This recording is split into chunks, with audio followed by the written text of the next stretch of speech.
Mark, thank you very much for being here, Hayward 18. You are, of course, a council member of the city of Hayward. You first got that position in 2010, so that means that you've served the city of Hayward since then. You got re-elected in 2016. Now, one of the things that sets you apart, it's how available you are to everybody. I want to talk to you about your office hours. They are different and they're unique. Yeah.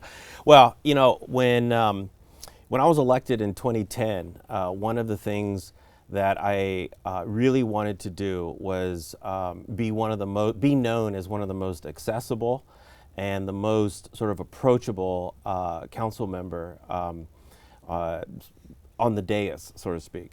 I wanted to hold office hours in the community where constituents can come and can address, they can bring issues to me and we can solve problems together. But I think for the most part, I've been doing my office hours for many years, and for the most part, people don't come in with a problem all the time. For the most part, folks come just to meet their councilman. A lot of people still don't know who their council member is, and of course we're elected at large, so I represent the whole city.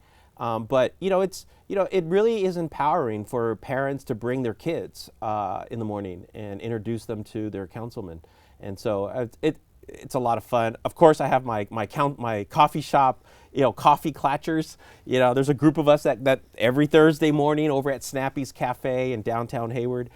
So my coffee hours are Thursday morning at Snappy's Cafe, 978 A Street, between Main Street and Mission Boulevard. 7:30 to 9 o'clock. Yeah, 7:30 to 9. Yeah. You are in fact the the council member that people can meet. So good for that.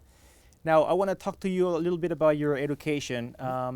First, you went to you have a bachelor's degree. You did La Raza studies. But then you went to San Francisco State and you got a master degree. Tell us a little bit about your education. How did that prepare you for the position that you have today? Yeah. Well, thanks. That's a great question.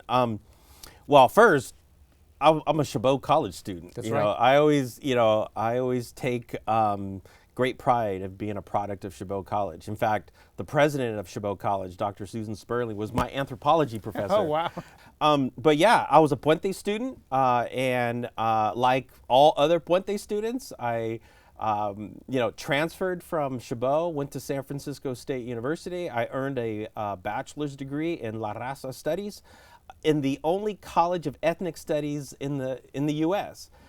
Is at San Francisco State. And then afterwards, I went on and got a master's degree from the Graduate College of Education in Educational Administration and Public Policy Studies. And my ethnic studies background, my focus was the sociology of urban education. So a lot of the courses I took, a lot of the, all of the research I did as an undergraduate student focused on urban cities, urban neighborhoods, and the relationships that schools have with neighborhoods and cities.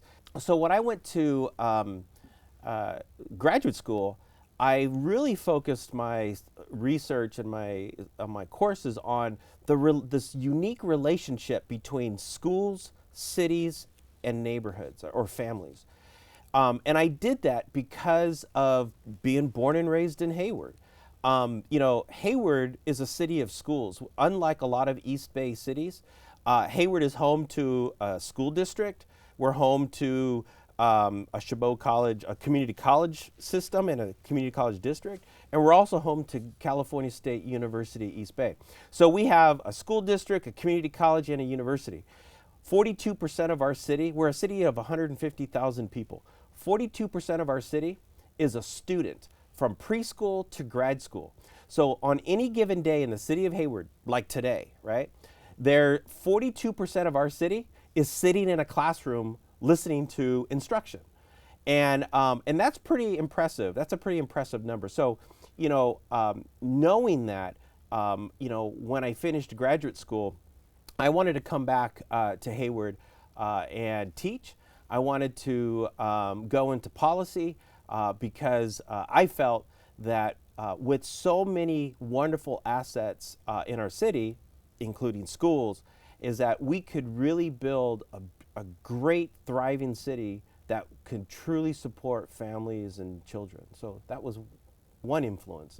And how great it is that Hayward is a young city. It's a city of young people. Yep. It's a city of students, and you are a teacher. You're also the executive director of your baby, I think, the Kids Breakfast Club. So why don't you use this opportunity to tell us a little bit about the club? Yeah. I started volunteering at the Kids Breakfast Club as a student at Chabot College. I was a Puente student volunteering. And how many years ago was that? Oh my gosh.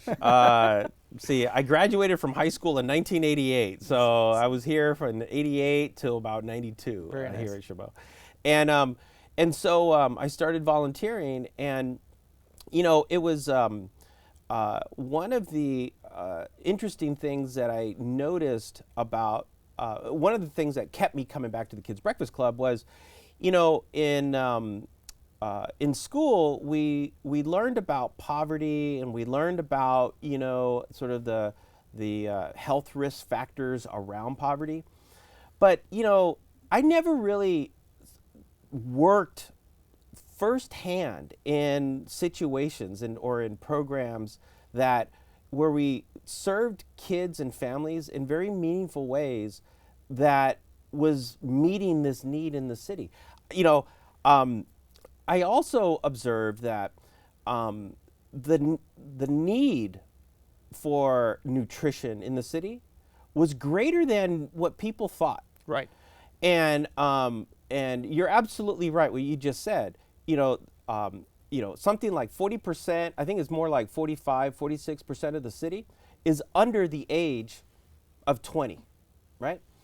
And what was interesting is that if you look at the school district, right, the Hayward Unified School District, of the 22,000 kids that go to school in Hayward Unified, 86% of all the kids who go to school in Hayward Unified are all participating in the free and reduced price meal program. So that means almost 90%, almost 100% of all the kids at Hayward, 2 of their 3 meals a day come from one place, that's at school, right? So that's what really sort of drew me back to the Kids Breakfast Club. When I became the executive director of the Kids Breakfast Club, what I wanted to do was I really wanted to sort of calibrate the Kids Breakfast Club to be neighborhood focused, family focused, where we delivered nutrition, where we delivered meaningful and substantive educational activities for kids, and then equally good substantive parent engagement activities for That's parents. I've seen hundreds of kids, thousands of kids come through the Kids Breakfast Club, and of course the volunteers. We're a 100% based volunteer organization.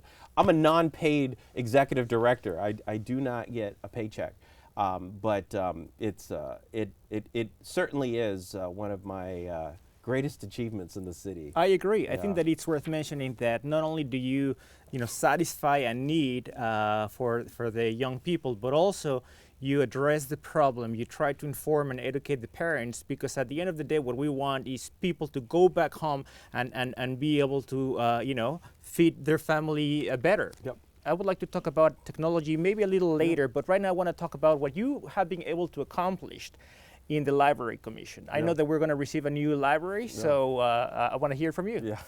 Now, the library, to brag about it a little bit, once built, I think our library will, and I know I'm a faculty member here at Chabot, and I love the Chabot Library, and I also love the Cal State East Bay Library, because I'm a faculty member at Cal State also. But the Hayward Public Library is going to be arguably the best library in the East Bay, and if not the Bay Area. And it's going to have innovation stations in there. It's going to have it's going to have meeting rooms and conference rooms in there. It's going to have an incredible children's literacy department in there, and of course a children's book collection in there. It's going to have study rooms for middle school students and high school students. There'll be tutor rooms.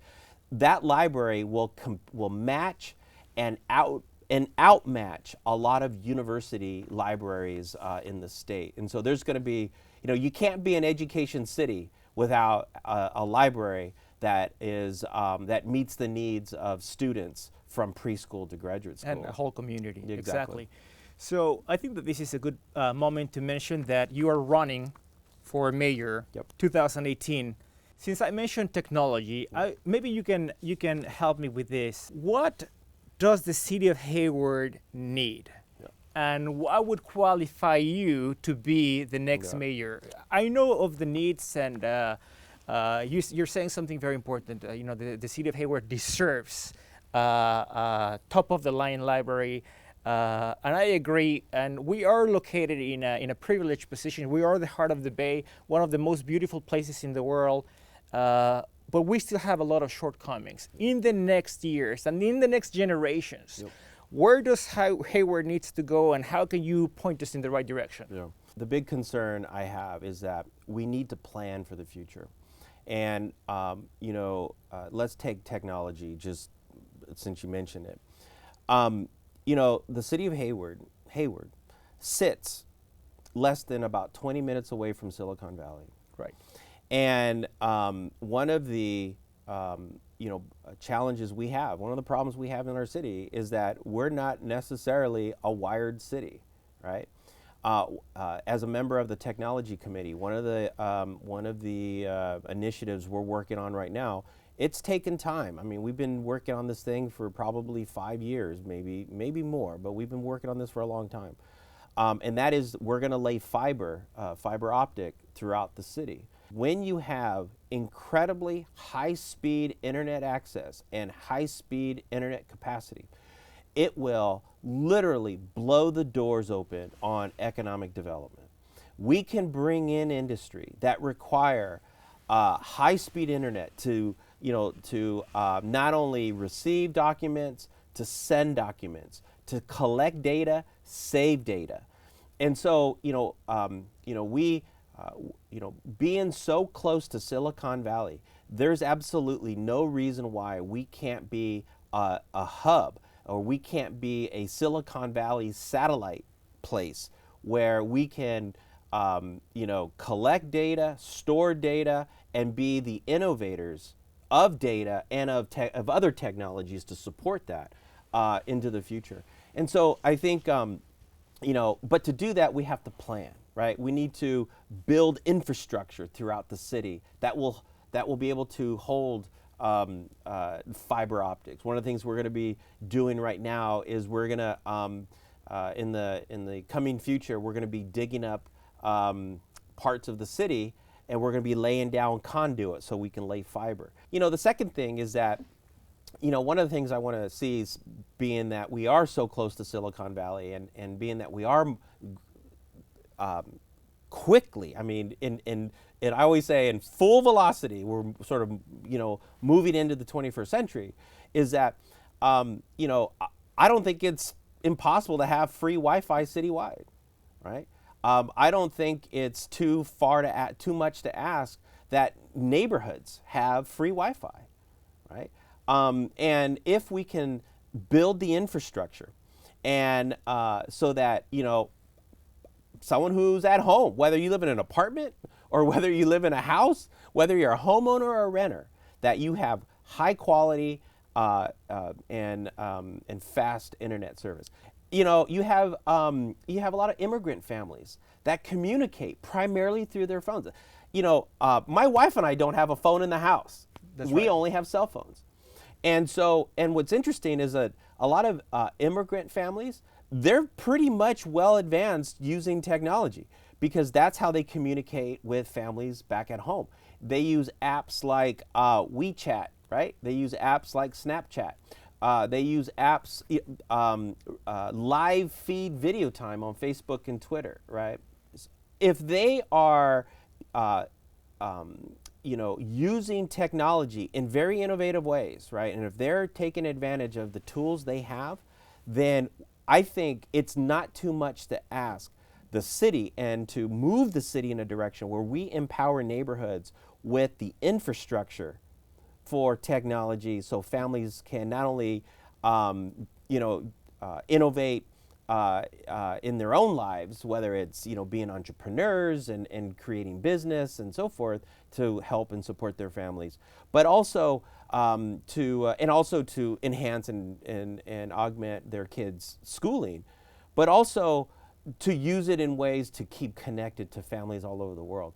Well, I think that Hayward finds itself in a incredible position where it's not only the geographic heart of the Bay, but also it's at the heart of a multitude of countries. We have people from all over the world, and Hayward is the center of communication where people from all of these countries come.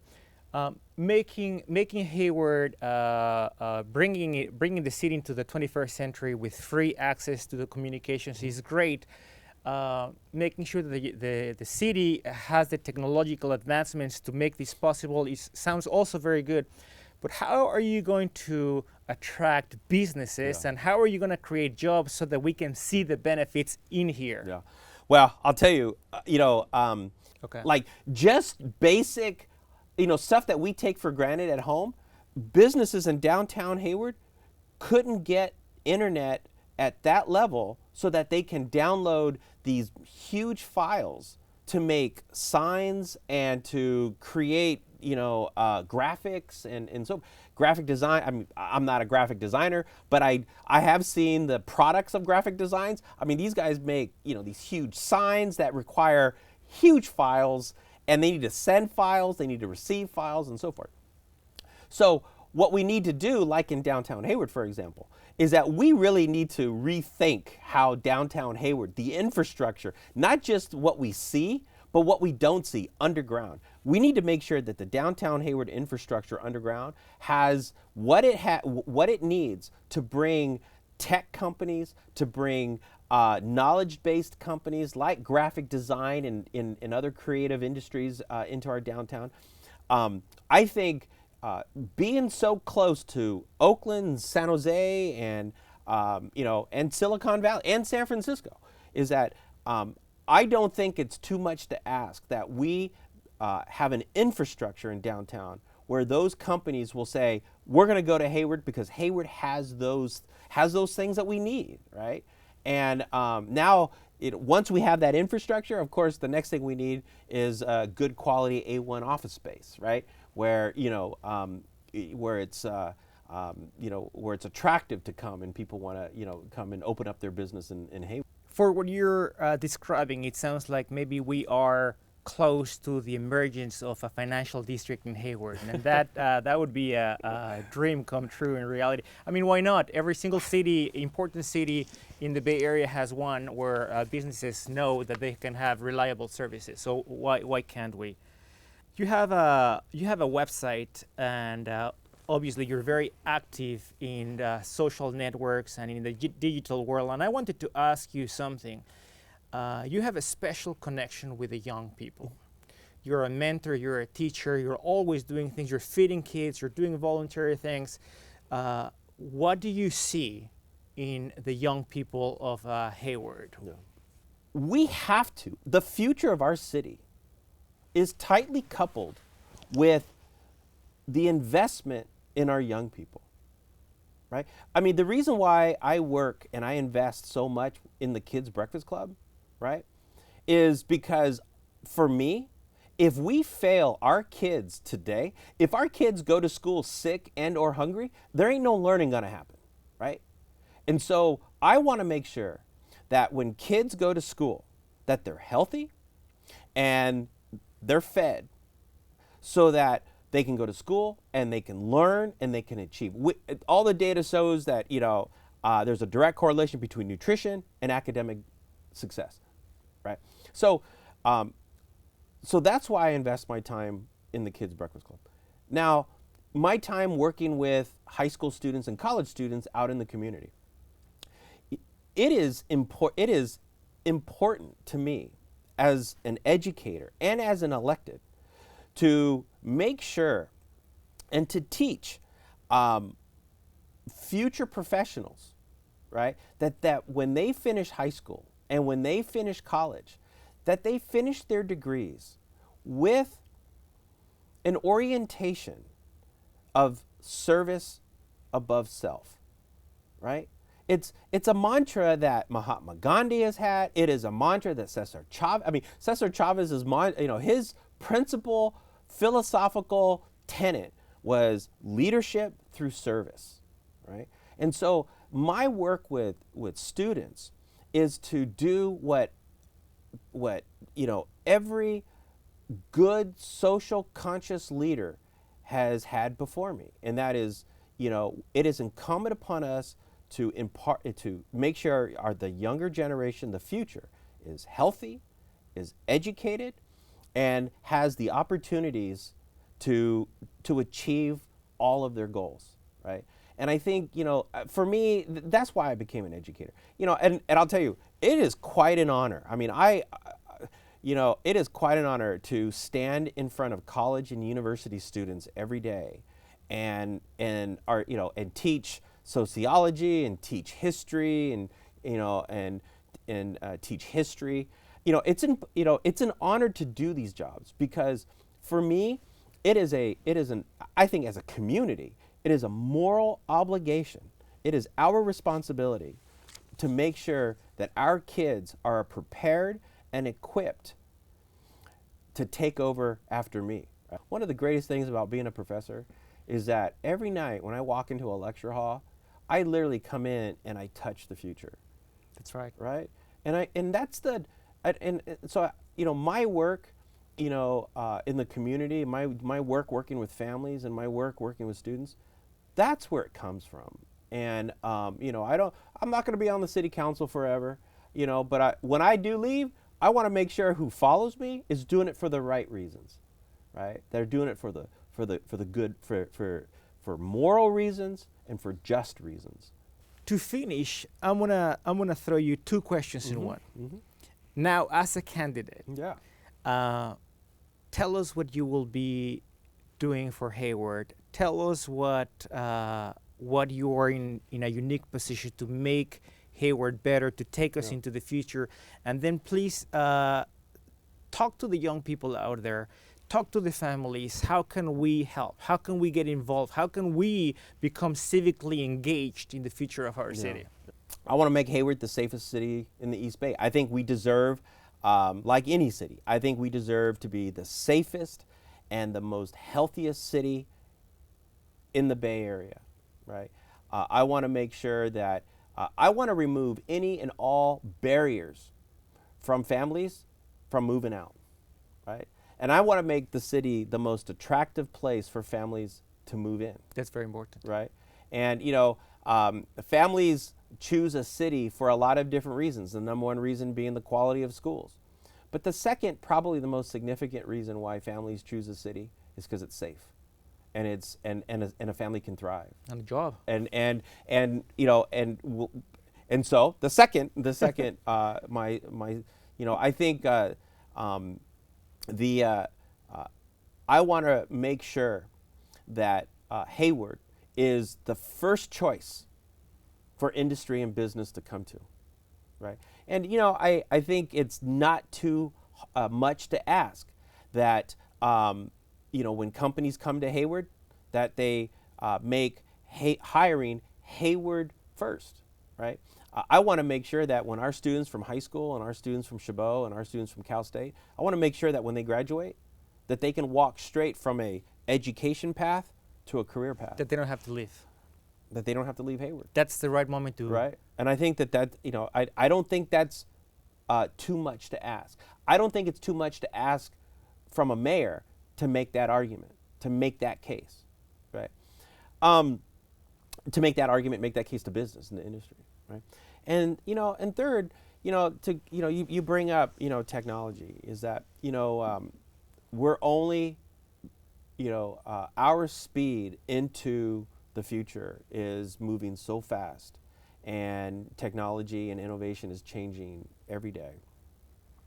I want to make sure that we are prepared and that we have the capacity and the infrastructure so that the city can go in that direction. I don't want, in 10 years, I don't want us sitting around City Hall thinking we should have caught that wave, right? Right. I don't want to be sitting around City Hall saying we should have had that. We should have invested our energy, in down that track or down that road. We can't afford that mistake. You know what? We stand in a very important, pivotal time today, and I worry that as the economy is pretty good right now, I'm worried that we're not on that track. It's going to require a change because the future that you are proponing is not it's not clear that it's the direction that Hayward is going now. How can they contact you? How can people work on your campaign? Yeah. Well, I'll tell you, there's a lot of ways people can get involved in local government, and there's a lot of ways you can get involved whether or not you're a citizen, right? There's a lot of folks that are not citizens that think, well, because I'm not a citizen, I can't engage. Absolutely, you can engage. You can engage by putting a campaign sign in your front house, in the front yard. You can get engaged by, talking to your friends about, I always say, if you're not a registered voter and if you're ineligible for whatever reason, you need to tell 10 friends to vote for Mark Salinas, right? You can still register people to vote, even if you're not a registered voter. You can encourage people to vote or to register to vote, right? You can engage me. You can come and talk to me, right? So I think there's a lot of ways people can engage, and there's a lot of ways to engage in the process other than just going and voting. You can also go to fundraisers, And so, you don't have to contribute, thousands of dollars or hundreds of dollars. You can contribute $5. You can contribute $2, right? You can do that. And so, or not. Or right? you can volunteer. You can also volunteer, I think it's a very powerful case. I have a lot of volunteers that work on the campaign, and that's that are not eligible to vote. And a lot of them, it's a pretty powerful statement when you have someone walking for you who can't vote, but say, you know what, I believe in the direction that the city's going to go under Mark Salinas, right? That's a pretty big, I think that's a pretty powerful symbol, and I think that's that's an incredible endorsement of your candidacy. Host a house party, right? Bring the candidate to your living room. Invite your neighbors. If you live in an apartment complex, invite them to the pool. Hang out at the picnic area, and I'll tell you my vision for the city. There's a lot of ways to engage. And you are the kind of person, you are very approachable, you're very accessible. So you are the kind of person that people can contact, can talk to. And there's no doubt in my mind that you would go to one of these pool parties and talk to folks directly. So Thank you very much, everybody. Thank you for your time. Thank Mark, you. this has been great. This is episode 2, Hayward 18.